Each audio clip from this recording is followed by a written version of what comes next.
Chart styles are one of the most powerful time-saving features in thinkorswim. Instead of manually adding the same studies to every chart, you configure one chart completely, save it as a style, and then load that style to any other chart in just a few clicks. Once you've configured one chart with all your studies, settings, and visual preferences, click on the candlestick icon. This is the Style menu. In that menu, select Save Style As. A dialog box will appear asking you to name your style.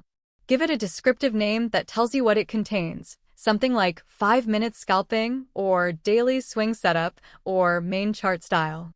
Don't forget to check the box to include patterns and study set.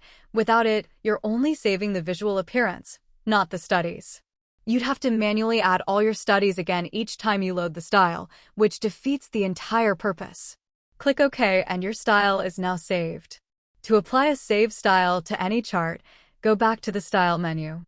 Look in the Load Style submenu, click on the one you want, and it instantly applies to the chart. All the studies, colors, settings, everything loads exactly as you configured it. After you save the first style, configure the next time frame and studies, then save it with a new name. Repeat the process until you have all your time frames and studies configured for each style you want to create. If you have old styles you no longer use, you can delete them to keep your list clean. In the Style menu, select Delete Styles. This opens showing all your saved styles. Select the one you want to remove, then click Yes on the confirmation window. Chart styles can save you hours of repetitive work.